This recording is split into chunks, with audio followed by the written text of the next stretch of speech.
uh, fair, career fair. I'm Chaplain Greg Hill. I'm the region chaplain for the Mideast region. And tonight's topic is on soul care. Co-sponsoring tonight's event is a Major Alicia Christian, who is the Deputy Chief of Staff for Cadet Programs. And on tonight's panel, I want to introduce the panel now, will be Chaplain Jay Hughes, who's the Chief of Chaplains for the Civil Air Patrol, so I'm going to welcome you. Chaplain Paul Ritter, who is the Virginia Wing Chaplain and is a prison chaplain, will be joining us in about 20 minutes. As chaplains do, he had a hospital call that he had to attend to, so once that call is over, he'll be joining us on the call tonight. Also on the call tonight is Chaplain David DiDonato. He's a retired Army chaplain. He is currently serving as a police chaplain. So I want to welcome David on our call, Chaplain DiDonato. And I too am a retired Army chaplain. So there'll be a couple of us here that can talk with you about military chaplaincy. I also can talk with you about the hospice chaplaincy as well. Later, Chaplain Ruderman, Montana Wing Chaplain, who is currently on active duty at the Air Force, who was a spots cadet. He wanted to be on the call, but he can't be. But he will be present with us via a video. Now, our goal tonight is to familiarize you with chaplaincy in different settings, such as the military, the Civil Air Patrol, police, fire, hospice, different categories like that, and also to possibly interest you in considering chaplaincy as a future career. The format that we're going to use is I'll ask each chaplain to talk about two things. First is what influenced them to become a chaplain. And secondly, to talk about their particular experiences in the area in which they are a chaplain. After they've spoken, I want to ask that if you have any questions that you want to ask this chaplain, that you email that question to the following email address: administrator@hc.cap.gov. So again, if you have questions, either a general question or a question for a particular speaker, please email that question to our administrator, Chaplain Minor, and his address is, again, administrator@hc.cap.gov. So at this time, I want to begin with our Civil Air Patrol Chief of Chaplains, Chaplain Hughes. And again, I'm going to ask each chaplain to first talk about what influenced you to become a chaplain, and then secondly, to talk about your area of chaplaincy. The Chaplain Hughes, welcome. Oh, thank you very much, Chaplain Hill. My opportunity to become a chaplain was a surprise to me because I was interested in joining Civil Air Patrol, and when I went and visited the local squadron, they told me that there was a chaplaincy. They found out I was a minister and pointed me in the direction of being a chaplain. It sounded very interesting to me, and I talked to a number of people who were in Civil Air Patrol who were chaplains, and they were very impressive to me. Their commitment to it, their understanding of ministry, their opportunities that they had that were beyond my local church interested me as well. And so it was something that went from 0 to 100 very quickly because, like I said, I visited the squadron, and by the end of the squadron meeting, I was signing up to become a Civil Air Patrol chaplain. One of the interesting things about the Civil Air Patrol chaplaincy that is, I would have to say it's unique. I'm not really sure how far we want to go with that. is that it is both a volunteer experience. You don't get paid for doing this, and it's also the opportunity to work in a semi-military setting and do types of ministries that are supportive of our country. There's a patriotic dynamic to being in Civil Air Patrol that appealed to me greatly. I grew up on military bases. My dad was in the Army. He was active duty. He was a Vietnam veteran.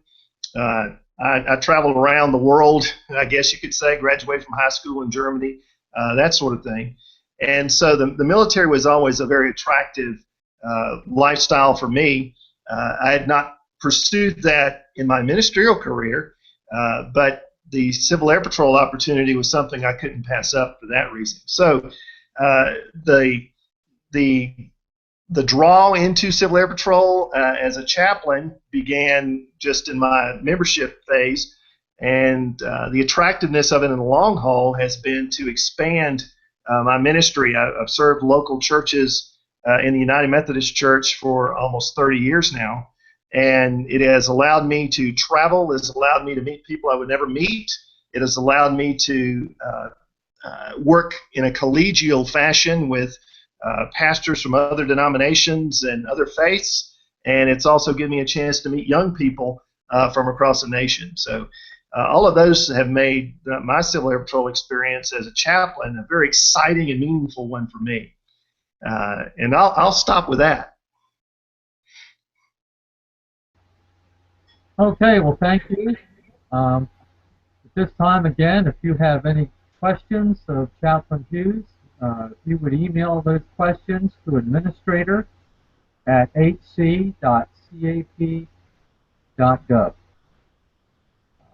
As we're waiting for questions, Chaplain Hughes, I was interested to hear how you entered into the CAP, I guess not realizing that there was a chaplaincy until someone said something to you about that.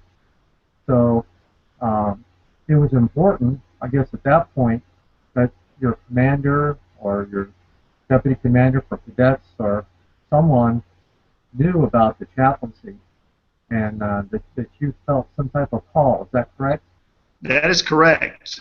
It was my squadron commander who pointed that out to me, that they had a chaplaincy, and he felt that would be a good connection.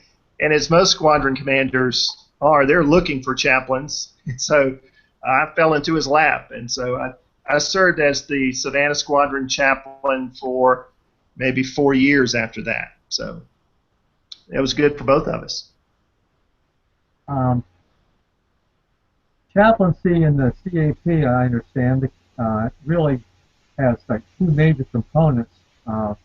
One is to be a character development instructor when there's not a character development instructor in the squadron, and the other is to serve the normal chaplain type of roles.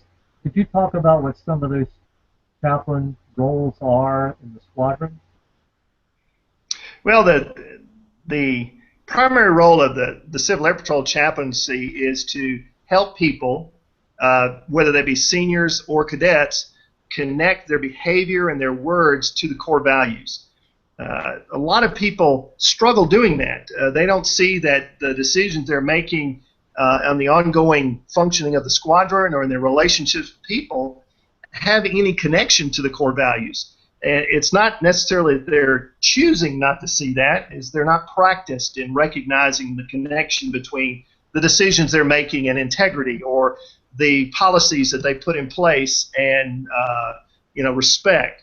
And so the chaplains have a particular role of helping both seniors and cadets make those connections, so that as they are living their life out in Civil Air Patrol, they see that these core values that we have are not just moral reasoning, but they are reasoning in general, and that every decision they make, the caliber of that decision is based on its connection to the core values, whether it is building people or destroying people, whether it is holding forth the high values that we have in Civil Air Patrol, or if it's tearing them down.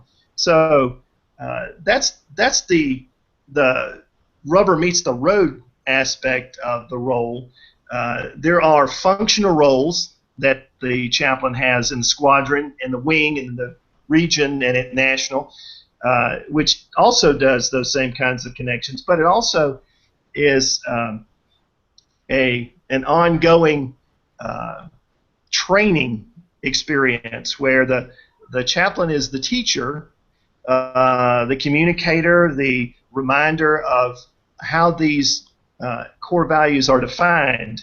And as pastors and preachers, we can also help people find ways of applying them.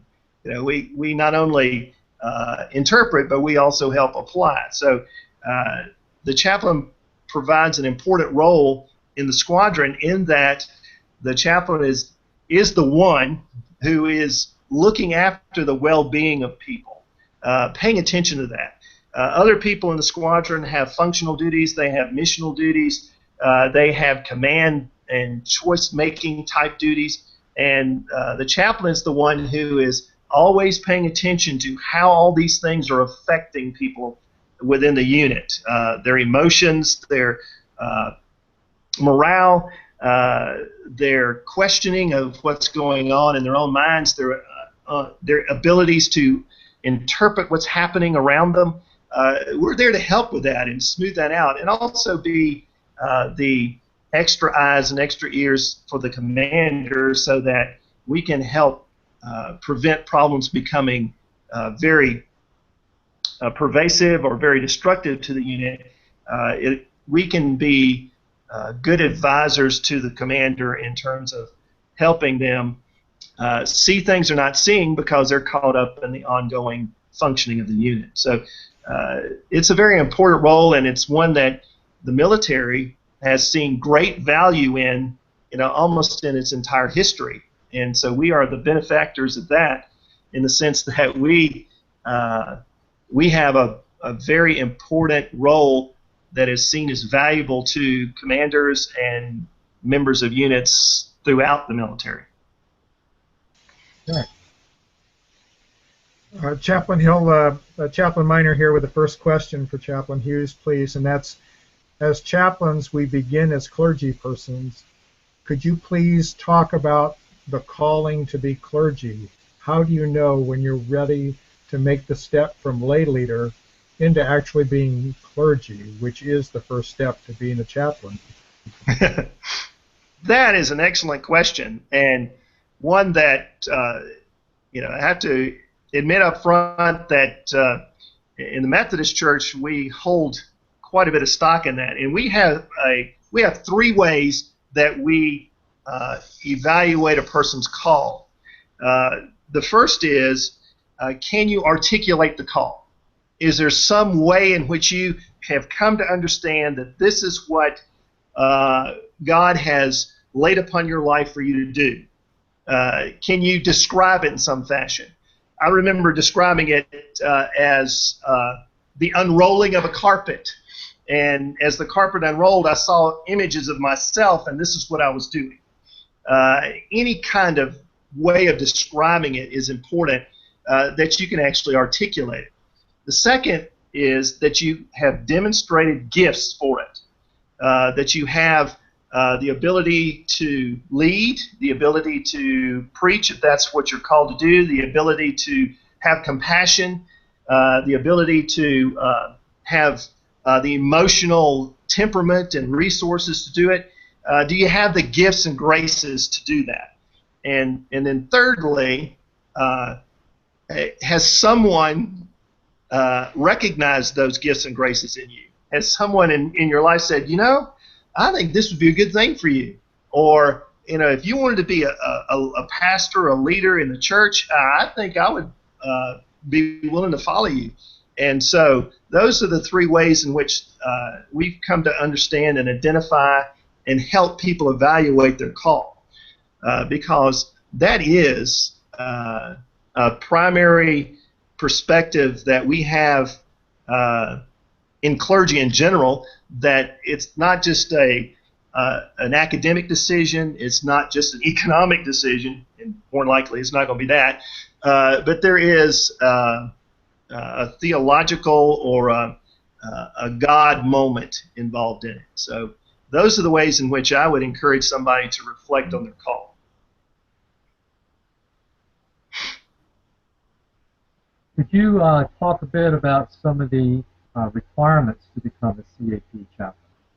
What are some of the things that Civil Air Patrol is going to require a candidate to do to become a CAP? Okay. Keep in mind that our requirements are as identical to the military requirements as they can possibly be. We do require education.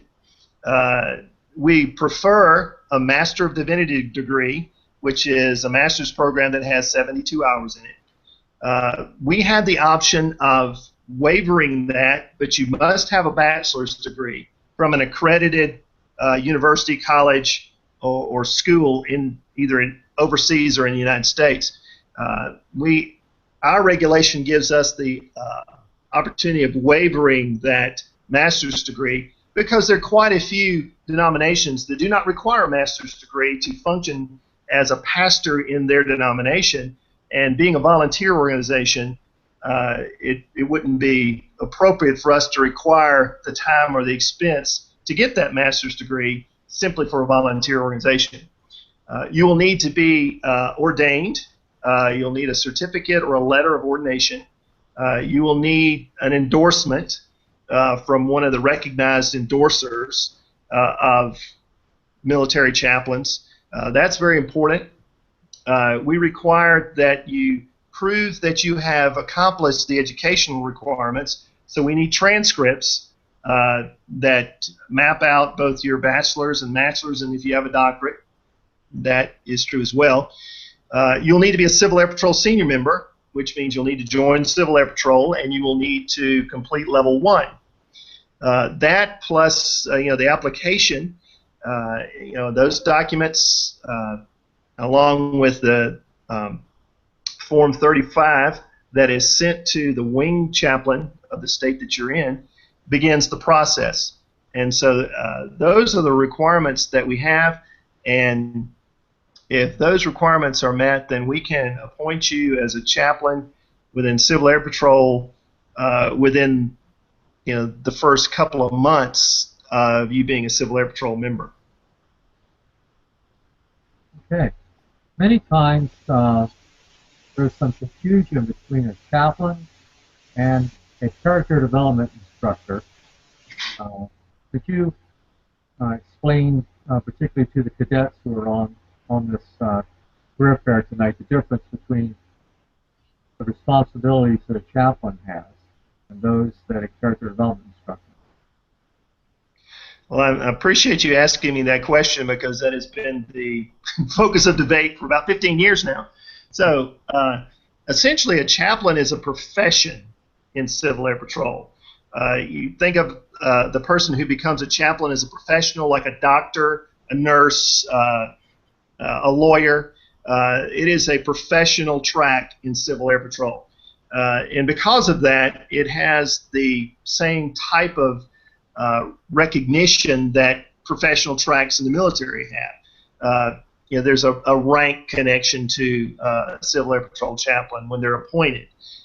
There are responsibilities that are unique to the chaplaincy, just like there are responsibilities that are unique to the legal and to the medical portions of our Civil Air Patrol. We have the responsibilities of providing advice. We serve on the commander staff and that sort of thing. One of the main things that separate, there are actually a number of things. One of those is the fact that we're called a chaplain. Only appointed chaplains can carry that name and receive that recognition and wear chaplain insignia. What makes the chaplaincy in Civil Air Patrol special is that we actually wear the Air Force chaplain insignia, the same insignia that the active duty wear. The other thing that a lot of people talk about that is a very special responsibility of chaplains is privilege.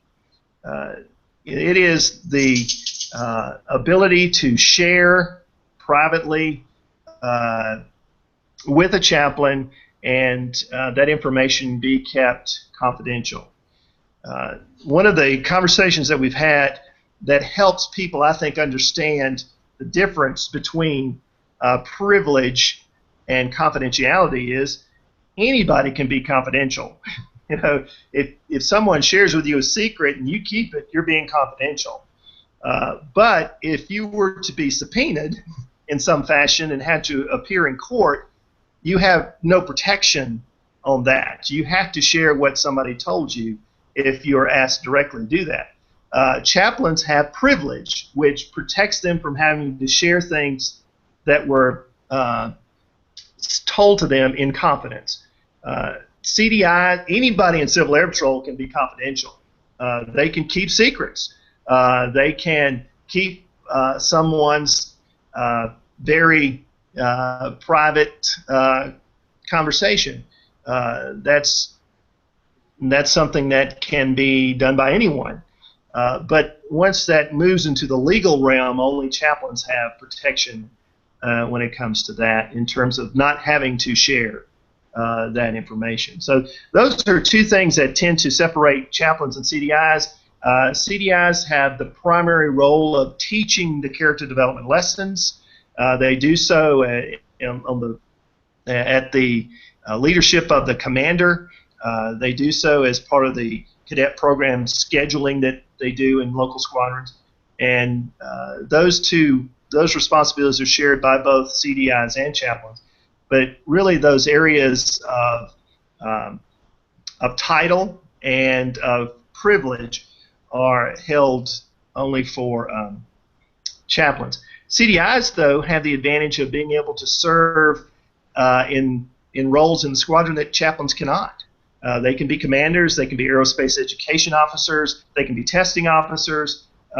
Those kinds of things are open to CDIs. There's no restriction into their duty assignment that is similar to what the chaplains have to experience. Okay, I believe we have a question. Yes, Chaplain Hughes, a question. I belong to a small non-denominational church, and I'm a lay leader here. Because of my association with this non-denominational church, am I eligible to become a chaplain? The quick answer to that is yes. There are non-denominational endorsers, and if you have the qualifications that an endorser is looking for military service, then the answer to that is yes. Being a lay speaker is not qualification enough to be a chaplain. You do have to be recognized clergy by one of the recognized denominations that the military has. So the answer is we have quite a few non-denominational chaplains in Civil Air Patrol as they do in the military, and that in itself would not be a hindrance. Okay. All right. Chaplain Hughes, thank you very much. Very welcome. Glad that you could be here to represent the Civil Air Patrol chaplaincy. It's quite an honor to have you with us. I want to ask Chaplain Minor now if he could show us a video of Chaplain Ruderman from the Montana wing. And he, I'll remind you, as a cadet, was a spots cadet, and now he is an active duty Air Force chaplain. Chaplain Minor?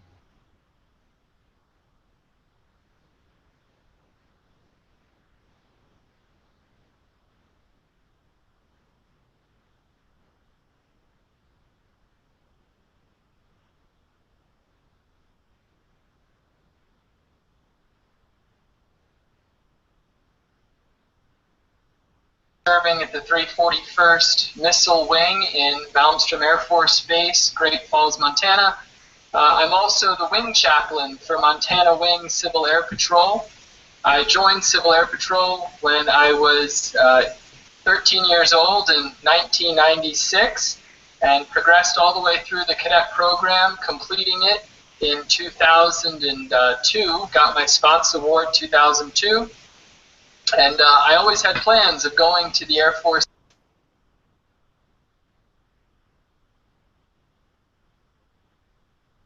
we've lost the audio channel. No, I was never really practicing my faith. I was born and raised Catholic, but not really practicing at all. And it was in junior year of high school, when I had really just started taking the faith seriously, that I heard a call to the seminary. And at that point, it was probably the worst time to get that kind of call from God, because I had my whole life figured out. I was going to go to the Air Force Academy, like I mentioned, and as you know, for those service academies, you got to start the application process junior year. So I had already begun the application process, and then all of a sudden, hear this call that God wants me to be a priest. And took me several months to decide what to do. I debated, do I still want to go to the academy and then maybe try to go into the seminary afterwards, or go to ROTC and then do seminary afterwards. That seemed to be a bit of a faster track. It had less of an obligation. But what I kept hearing was go into the seminary right away and worry about the Air Force later. So that's what I ended up doing. Ended up deciding against the academy and going into seminary right after I graduated high school, and spent 8 years in the seminary. Graduated in 2010, was ordained a priest, and halfway through seminary I was able to do the officer training school. There's a program by which seminary students can go through officer training school and get their commission and then become what's called a chaplain candidate. So I got to do that halfway through seminary, and just reappointed as an active duty chaplain back in November, having spent about 3 years as an associate pastor of a parish in Southern Maryland. And my first active duty assignment out here in Great Falls, Montana, like I mentioned earlier. And just would wrap up by saying CAP helped me with all of that. They were the ones who first gave me that desire to serve in the military, but not just the desire to serve in the military, but then the ability to succeed, the ability to serve. And even though my plans ended up being changed from going to the academy, going right into seminary, it actually ended up being the faster way to one day be wearing this uniform now as an Air Force chaplain. And I'm just so thankful to CAP that I was given all of those skills. And so when I eventually did get to go to officer training school, as I mentioned, halfway through my 8 years of seminary, I was ahead of the game. I already knew how to wear my BDUs. I already knew the chain of command. I knew customs and courtesies. I knew leadership theory. I knew all of those things, and it was because of CAP. CAP's helped me to get as far as I am now, and just encourage anyone out there who's considering to serve as a chaplain, either in CAP or in one of the armed forces, to consider the chaplain candidate program for the military, and let someone know. Let a chaplain know, and we can walk you through the process. God bless you.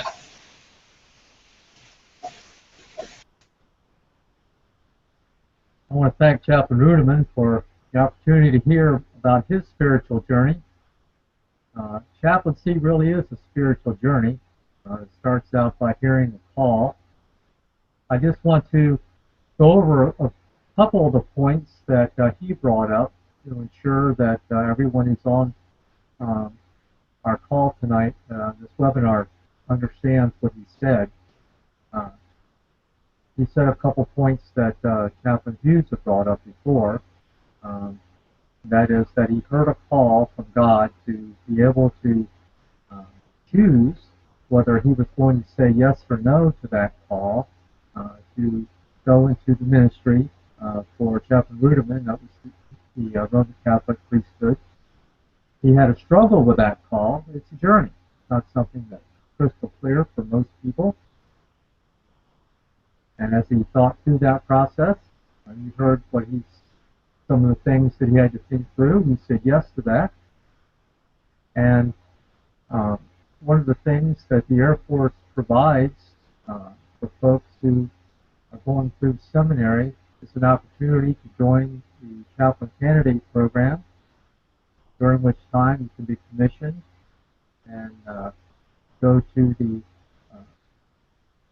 chaplain candidate course that he talked about, and where you learn a bit more, particularly in this instance, about what it means to be an Air Force chaplain, but the same thing the Army has in their chaplain candidate program, as does the Navy. And now, as you hear, he went ahead and is now on active duty. Well, we're fortunate to have him in the military. I think he also said, in fact I know he also said, that his experience as a cadet, particularly earning the Response Award, made him more ready and has enriched his journey to be a more effective military chaplain. So I want to say thank you, Chaplain Rudman, for what he was able to share with us, and I hope that those of us who are on the webinar tonight learned from him some of the things on his journey. Now, I think that possibly Chaplain Ritter has joined us.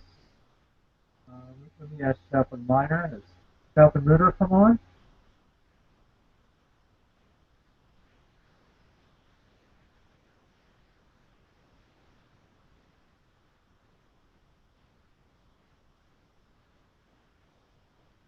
I think he's in the process of bringing Chaplain Ritter on.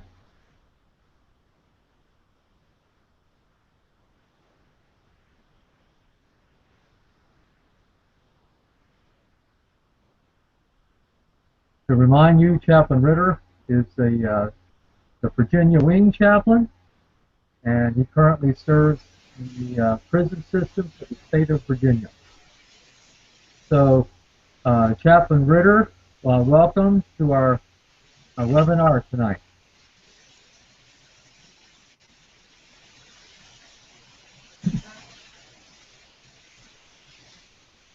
Chaplain Ritter, go ahead, and Chaplain Hill has introduced you, sir, and just if you would just introduce yourself, sir.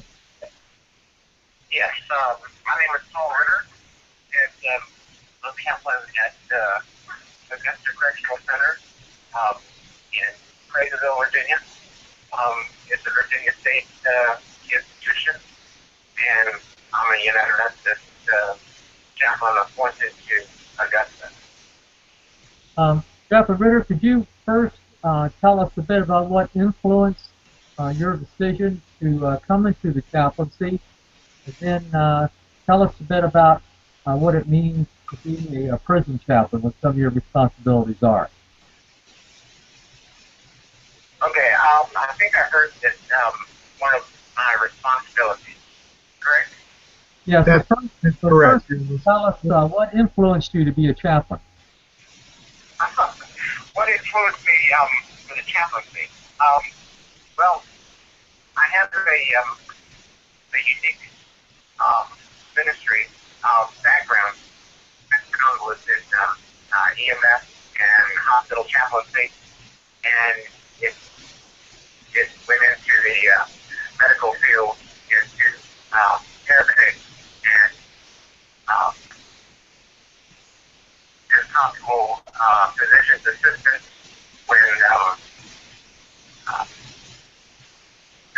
when I decided to go into the ministry, I felt called into a different kind of ministry than the pastoral, a regular pastor. I wanted to be in a hospital. So I went to seminary, did some extra training at VCU, which is in Virginia, and then thought I would be headed for hospital chaplain. But then, in the meantime, while I was waiting for that, someone called and said, would I be interested in doing prison ministry? And because I had several ministry backgrounds in the psychiatric unit at VCU, it was a good match. And so that was my initial call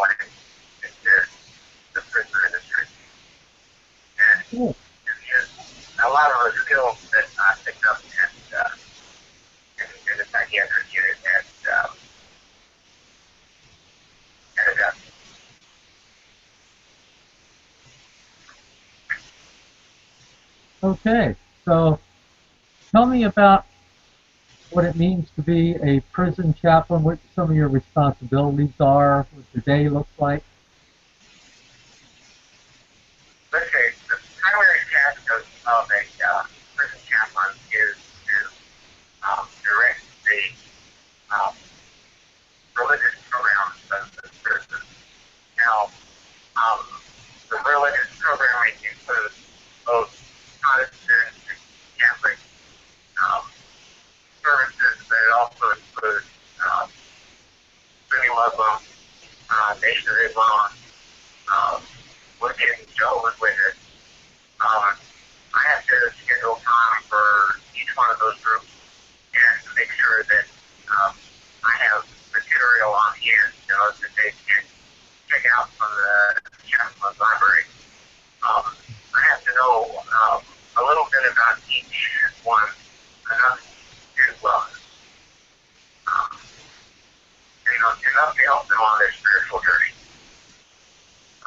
It's a very pluralistic ministry because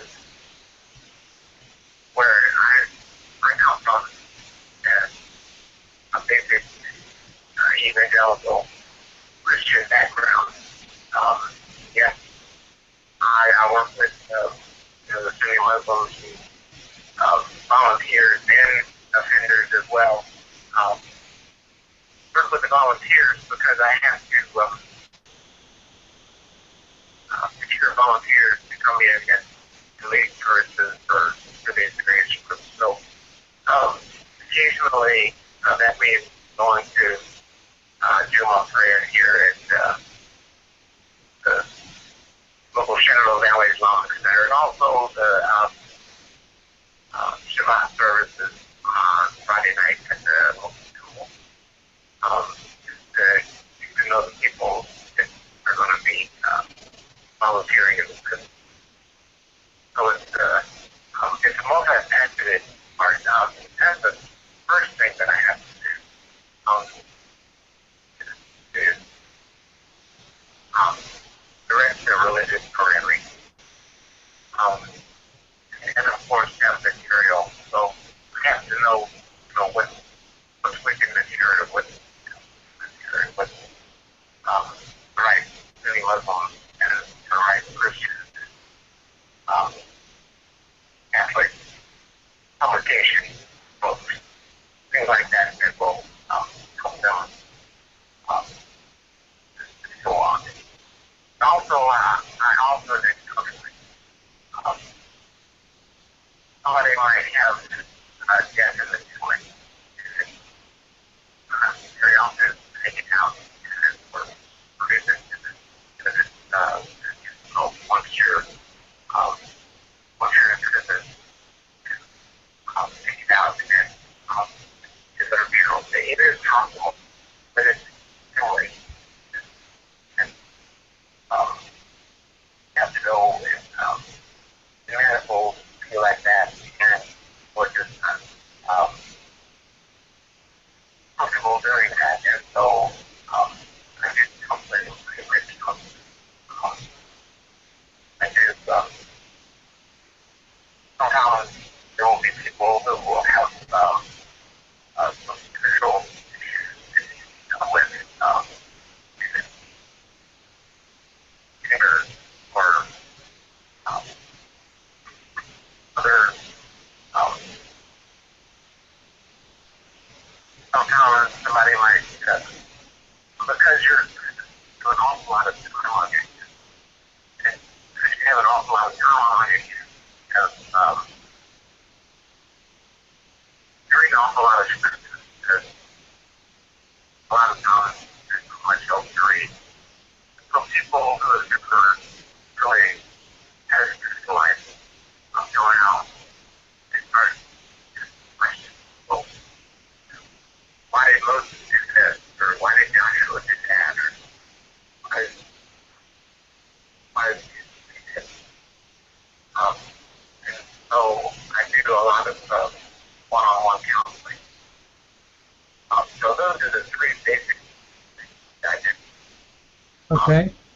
Chaplain Ritter, if I could just summarize what I've heard you say, um, in your role as a prison chaplain, um, you work in a very pluralistic environment, meaning that there's a lot of diversity, a lot of different faith groups for which you need to be having some type of understanding and being able to provide opportunities, and that includes a lot of administrative leadership on your part. It requires bringing volunteers in from outside. Those who aren't familiar with prison chaplaincy may be surprised that you have people from the outside of the prison that can come in to assist. So I think that it's important for those who are on the webinar to hear that from you, that you have to have some knowledge of different faith groups, knowledge of being able to how to recruit and to be able to lead volunteers. And also, I think that there's something there that some cadets may be interested in, and that is, how do you find yourself being able to provide ministry to people that maybe you're a little bit of afraid of, or maybe you find that you don't like, or that you're unsure of. For example, someone who may come from a totally different faith background than you, or someone who's committed a crime that's very repulsive to you, or someone you just don't get along with. How do you provide ministry to that person there in the prison? Okay, can you translate? Yes, the question is, how do you provide ministry to folks who are difficult to, or folks that come from a different faith path, or folks that you are concerned about, or perhaps even personally fear for your safety with? How can you provide that ministry in that kind of an environment? Yeah, a lot of it is a lot of it is knowing and being able to sense your surroundings, and that takes in what's called mindfulness. You have to be mindful of your surroundings continually. You have to be mindful of the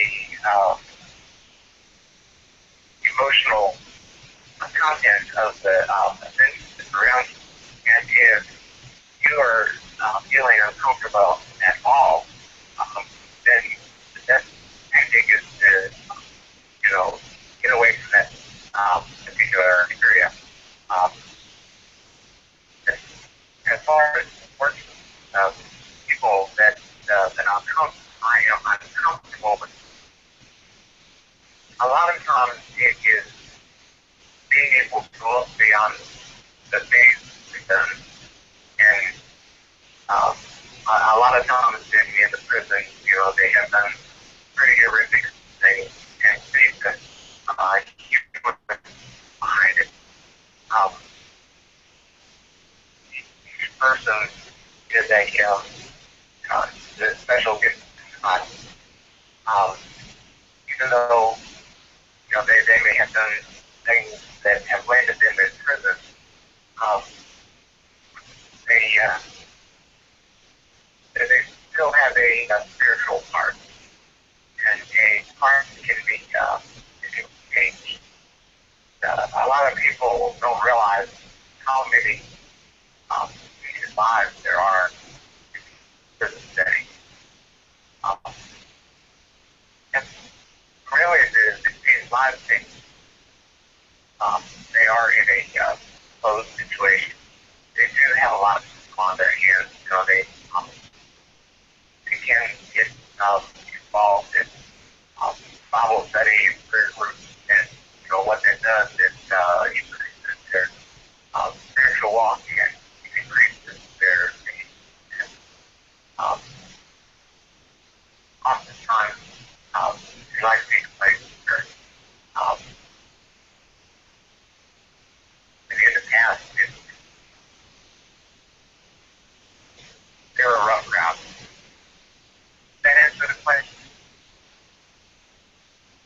I think so. One of the different types of training that people must undergo that go into different environments like hospitals, prisons, is clinical pastoral education. And in a moment, I'll be asking Chaplain DiDonato to talk about his CPE experience. But can you tell me, you went through some CPE experience on the psychiatric side of the house. Did I understand that properly? Yeah, were you asking about clinical pastoral education? He was asking about your psychological unit and CPE in a psychological unit, sir. Yes.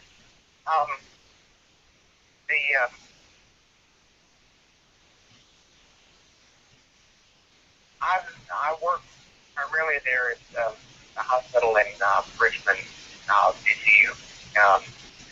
You call it MTV. And, you know, we worked with a lot of folks that had mental difficulty. And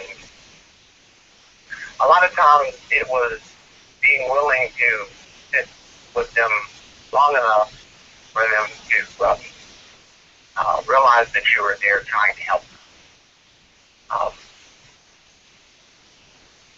That kind of ministry doesn't take, it's not an overnight type of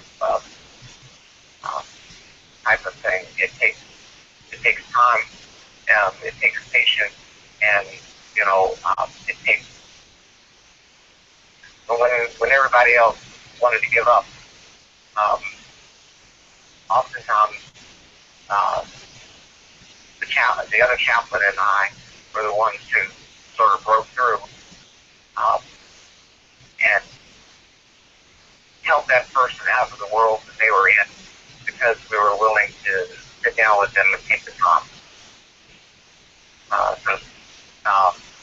And there is a component of clinical pastoral education to talk about the various other religious practices. There's a component of clinical pastoral education, you know, where you have to expose yourself to other spiritual practices like Sunni Muslim or Shia Muslim or Hindu or Buddhist or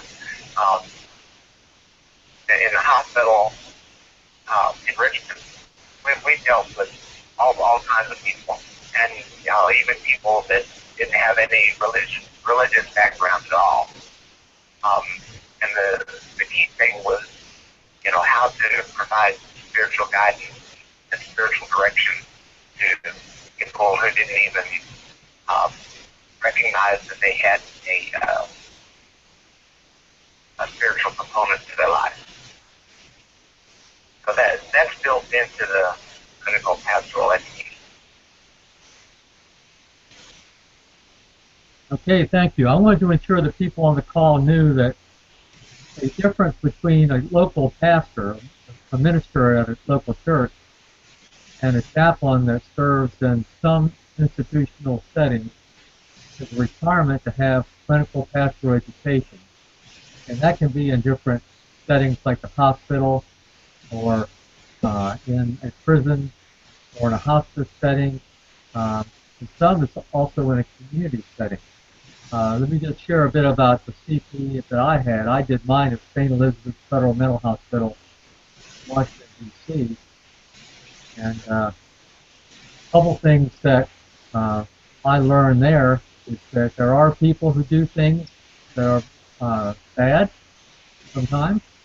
That as a chaplain, I was asked to minister to.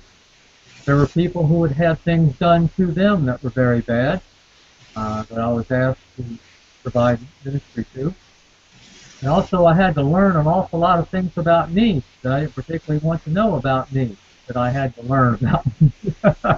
And I'm still having to learn things about me that I don't particularly want to know about me. So I would encourage you who are cadets who are considering chaplaincy to understand not only do you have to have a bachelor's degree, and if the denomination requires the master's degree, but also it may be that you'll go into a setting that requires clinical pastoral education. And many people who don't go into the chaplaincy but go into local church ministry take what's called a community-based clinical pastoral education program, where they get some of the same exposures to different settings, but it makes them better pastors. And that's the idea of it. So, Chaplain Ritter, I want to thank you very much for being part of our webinar tonight and helping us to understand what it means to be a chaplain in the prison setting. I want to say that I admire you for having the courage and saying yes to the calling to be a chaplain in the prison setting. Not everyone can do that well, and you do it well, so I want to say thank you for that. Yeah. Yeah, I wanted to say that I'm a state of Virginia prison chaplain, but there's also the Federal Bureau of Prisons that, they have chaplains as well. I know several in the Federal Bureau of Prisons, and they're always looking for a chaplain. Yes, thank you for saying that. And just so that those on the call know, the largest mental health provider in the United States is the Federal Bureau of Prisons. A lot of folks don't realize that it's in our prison system where we really provide the most mental health care. If you think about that, it sort of makes sense after a while. But when you first hear it, it's a bit of a surprise. So you need, if you're going to be a chaplain in that type of setting, some training in understanding people who are deeply troubled, who have mental health issues. So again, Chaplain Ritter, thank you very much. Thank you. God bless. God bless you. Now I want to ask Chaplain David Donato, who is a good friend of mine. I've known him for many, many years. And I want to say thank you for being with us tonight. And I've asked him to talk with us both as a representative from the Military Chaplains Association, but also as a chaplain who works for the police department. So, Chaplain Donato, can you talk to us about what influenced you to become a chaplain and talk about your setting? Okay, private. Okay. Can you hear me? I can go now? Yep, it's coming through the telephone. Yes, go ahead, sir. Okay, hang on. Okay, I thought I had my microphone set up now. Evidently, I don't. You can hear me well. Yeah. Make the thing here, make a change here so I can hear the question. Okay, there we go. Okay. Now the question was, and I'll get this feedback here. What influenced you to become a chaplain is the first question, and the second is, would you talk to us a bit about what it means to be chaplain for the police department, or just talk about what it means to be a chaplain in any other setting where you've done chaplain? Okay. Let me preface about being a chaplain by saying I always wanted to be an Army officer as long as I could remember. And I went ahead to a military college, graduated from the Citadel in 1969, and that was coincidental to my becoming a Christian. And so the transformation from being an Army officer to wanting to be a chaplain was quite dramatic. Whenever I went on active duty, the first group of people that I met and got involved with since I was a new Christian were the Army chaplains. And they helped me as I started to discern a calling to sort things out. And So it took a period of time for me to finally accept a calling to become a minister. And that was really the focus. To become an Army chaplain came later. So once I came back from Vietnam, I entered seminary, and upon graduation from seminary came ordained as a United Methodist elder and served churches in South Carolina for 4 years. And then during that time, I received my endorsement by the United Methodist Church as a chaplain, first as a reservist, and then as an active duty chaplain, and then came on active duty then. Chaplain, if I could ask you to turn your speakers down on your computer so that we don't hear your speakers through the telephone, sir. Thank you. Okay, how's that? Much better. Thank you very much. Okay, good. All right, thank you so much. I was wondering where that feedback was coming from. Thank you. While I was in the Army, certainly I came on active duty as an Army chaplain, certainly as a troop chaplain, basic training, AIT, advanced individual training. Then was sent to Germany, where I was a field artillery brigade chaplain. As a matter of fact, I forgot to mention that whenever I came on active duty, I was in the field artillery. I was stationed in Germany with the 42nd Field Artillery Group, and it was later a brigade, and then with Honest John Rockets. Then went to Vietnam, where I was with the 8-inch 175 and then the 155 Battalion. When I went back on active duty after serving a tour in Fort Jackson, then I went to Germany, and I was assigned as a Field Artillery Brigade chaplain to the sister, the 41st Field Artillery Brigade, and completed that. And during that time, I came up for my mid-career schooling, and I was selected for clinical pastoral education. I wasn't too happy about that because I'd already had 2 units of PPE while I was in seminary, but after some thinking about it, praying about it, and being talked to by the medical command, health services command staff chaplain at that time, I went to get my CPE, 4 additional units at Brooke Army Medical Center. Then I was sent over to the Academy of Health Sciences. And Army chaplains in their mid-career schooling, there's a group who go to ethics training. Get a master's degree in ethics. And they go to the various service schools. The chaplain that was sent to the Academy of Health Sciences, the only criteria they had was to have 4 units of clinical pastoral education. No study in ethics at all, so I had to learn very quickly about medical ethics. But in doing so, we discovered a need for chaplain-trained clinical chaplains be trained not only in medical ethics but also clinical ethics, and that's medical ethics and CPE. And we developed a career field in the area of chaplain clinical ethicist. And I left the Academy of Health Sciences and went to Walter Reed to serve as not only as a senior chaplain clinician, which is a supervisory chaplain, not senior supervisor, but a supervisor on the floor of chaplains that are there, the ward chaplains. And then I went from there to, then I also, while I was there, went ahead and got my master's degree in medical ethics. And once I left the Army after a couple tours later, I got a job at Lexington Medical Center, which is a local hospital here, over almost 400 beds. I was there for 4.5 years.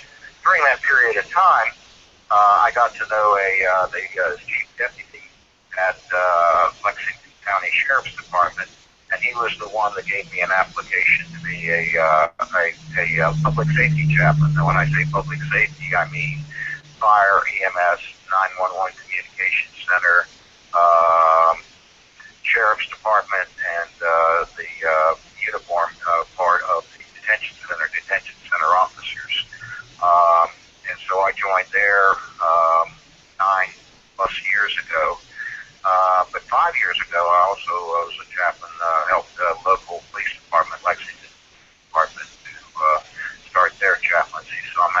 on both sides, if you will, not only on the county side, but on the local municipality. One of the reasons why I joined law enforcement chaplain was, first of all, there was a need. Secondly, it fit the mold of a military chaplain. A lot of the same things are there. First of all, law enforcement is a closed group. It has its own rank structure. It has its own customs. It has its own chain of command, and you know, the whole idea of a structure on that side of the house, but also the ministry of presence is very, very important.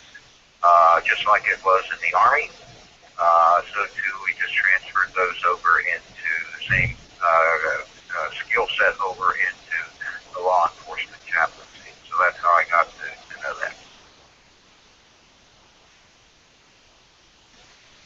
Okay. All right. So let me just summarize what I've heard you say. Your calling came to the ministry about the time that you graduated from military college.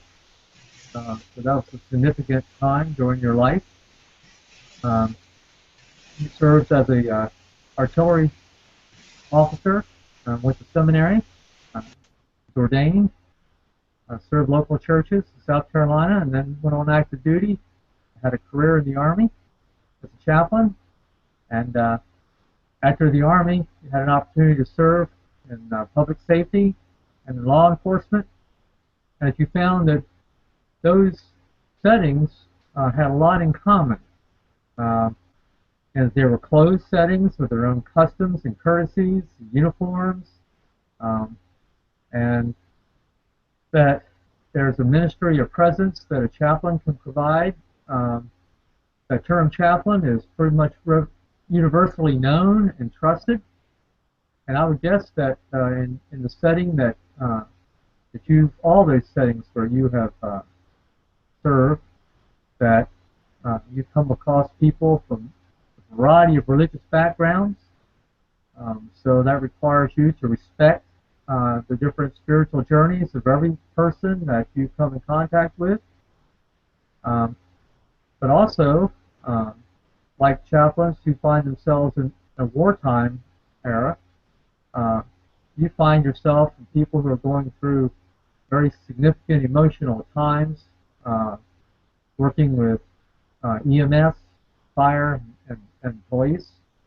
And so some of the training that you've had, like with clinical pastoral education, I would think has helped you be able to help people during significant times.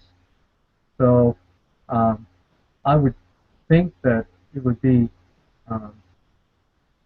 just part of who you are to wonder what it would be like if there came a day when there would not be a person representing themselves as a chaplain in a situation where there were people who were in critical need. You've been there, and you know how to do that, and I know that there are people behind you that you would be willing to mentor and to talk to if they were interested in doing that as well. Is that correct?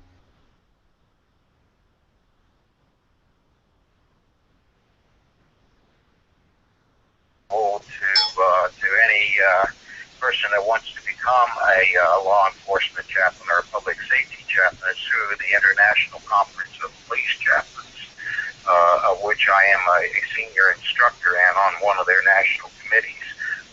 We do this training through the either area training, regional training, or through our annual training seminars. And about 98% to 99% of the law enforcement chaplains and public safety chaplains in the United States and internationally are really local pastors. And this is just to give them an opportunity to acquire an additional skill set so that they can effectively minister to their officers. We go over things such as, the line of duty deaths, how to conduct funerals, sensitivity training of the ethics of law enforcement, the law enforcement family, how to work with people of different denominations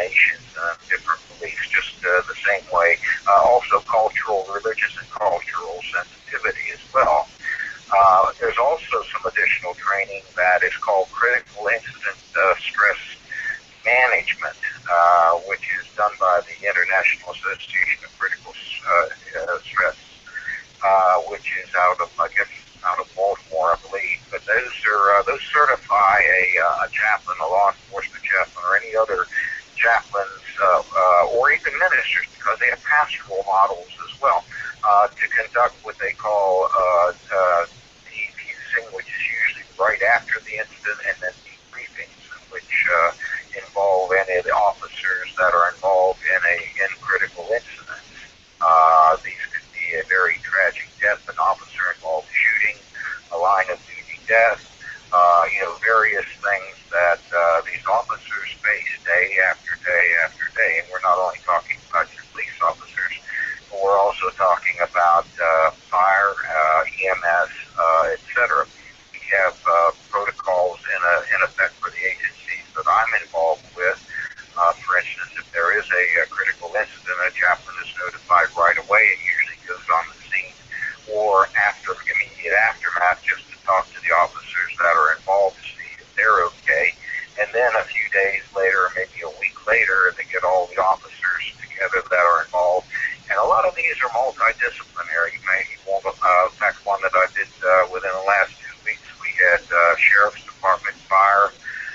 We had the local police, which is my department. We also had 911 community on a particularly sad incident, and conducted a critical incident debriefing, a stress debriefing that lasts for a couple hours. What this does, this helps the officers. This is a confidential setting. This helps the officers to deal with anything that is happening within them as human beings. I mean, we're all professionals, but even then, it affects us individually as well. And it just helps to just kind of talk about that, so it just doesn't boil under the surface and then gets pressed down, and then later on maybe some unacceptable behavior or burnout or just resignation or something like that, whereas that officer could have a longer career, and in order to help them start working through these things. Of note, there was an incident in which myself and two of my chaplains were involved with, were called out on a particular case, and my chief got in touch with me the day after. He said, we've got to do a debriefing. And I said, under one condition. And he said, what? I said, none of my chaplains are going to conduct the debriefing. They're going to be a part of the debriefing. And so we brought in a couple chaplains from the Sheriff's Department to briefing, and the three of us sat there and shared our experiences, concerns, and thoughts and feelings right along with the rest of the officers. Now, in addition to seminary training in college and CPE, you've introduced two additional components. One is what's known as CISM, the Critical Incident Stress Management, and many of our CAP chaplains are gaining training in that area. Are you a CISM trainer? Are you a CISM instructor? It took about 4 courses. No, I am not a CISM trainer. Okay, all right. And also, would you say again the name of the association, the certification association that you mentioned? Yes, that is the International Conference of Police Chaplains, ICPC. It's out of Destin, Florida. Okay. All right. So those of you who are interested in that type of chaplaincy, you might want to go up on the web and check out what that certification association has to say. I think we have a question. Yes. For a cadet interested in military chaplaincy, but they wanted to be a Navy chaplain. We're just wondering if you knew any. Are there differences between being an Army, an Air Force, and a Navy chaplain? Do you want me to answer that? Yes, sir. Okay. It's just first of all, to get to be a military chaplain is identical. They're no matter what the services are, they all adhere to the same by U.S. law, and that is you have to have seminary training or certain equivalents thereof that are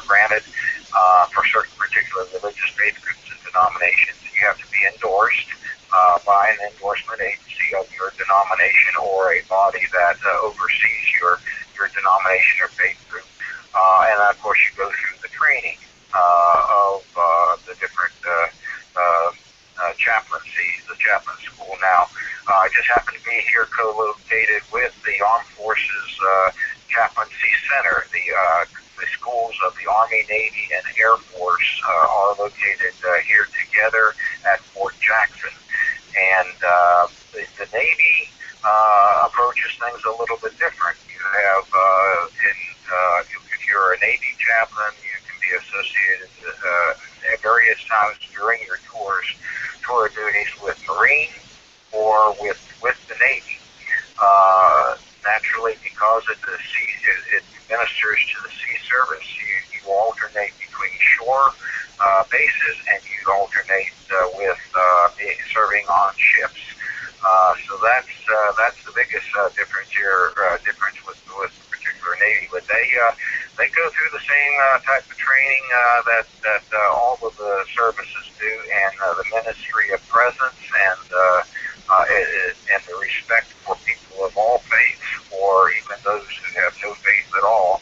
I do know that when you become a unit chaplain, whether it's in the Army, Air Force, Marine Corps, or Navy, you're responsible for the soldier, sailor, and airmen and Marines that are in the unit for which you're responsible, and you're their chaplain. And you may not have the same faith or denomination that a lot of your soldier, sailor, airmen, or Marines have, but you're there to help them to gain support, moral support, and worship according to the dictates of their particular faith group. So that's, I hope I've answered your question with regards to a Navy chaplain. Thank you, yes. Chaplain DiDonato, two other quick things I want to add to the list of duties that a Navy chaplain can do. He also, or she, can be assigned to the Coast Guard, as well as to the Marine Corps and to the Navy.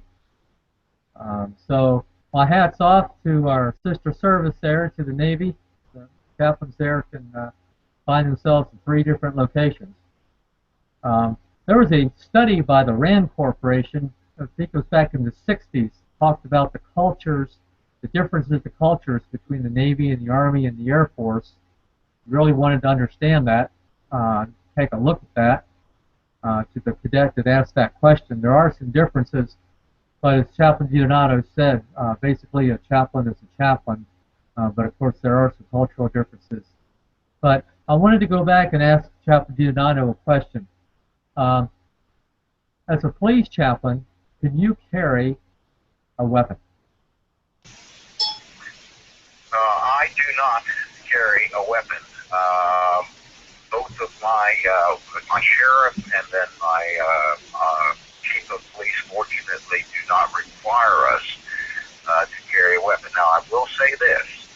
There are some departments in the United States that require their chaplains to carry weapons because they are considered as officers. However, and it also depends upon your particular denomination. The United Methodist Church counsels their chaplains not only in law enforcement, but also in the military chaplaincies not to carry weapons, because that would defeat the purpose of our calling, and that is to minister to the troops, to be there available for their moral and morale. And carrying a weapon would certainly defeat that purpose and to give us the wrong message. Okay, I think we have 2 new messages on chat. Chat Miner? Say again, sir? We have 2 new messages on chat. I had something come up on my... Well, that's just another technology for us to talk to each other, sir. They're not specific questions related to this. All right. Thank you.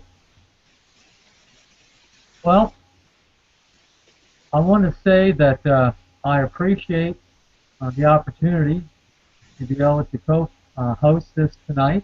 The MER chaplaincy, well as the cadet activities and programs persons. I want to say thank you so much to the chaplains who participated on the panel, to Chaplain Hughes, our CAP Chief of Chaplains, to Chaplain Ritter, who joined us from the prison system. He's also with the Civil Air Patrol from the Virginia Wing. Chaplain DiDonato, who has served in various settings, talked particularly tonight about public service and also the police chaplaincy. Our behind-the-scenes guy, Chaplain Minor, who is the one who was able to put all this technology stuff together that people of my generation don't understand, but he was able to do that for us, and I appreciate that. I do hope that we lived up to our billing, and that is that we offered you an opportunity to become familiar with different settings that chaplains participate in, and also that we've given you some information so that you can be informed enough to consider the chaplaincy as a career. So when you go to CAP encampment next summer and you see your chaplain there, I hope that you'll have a little better appreciation of what the chaplain does and what the character development instructor there does. And again, I hope that you'll take seriously consideration of becoming a chaplain. Now, we plan to have another career fair opportunity, another webinar next month, and I'm going to ask Chaplain Minor if he would talk about that a moment.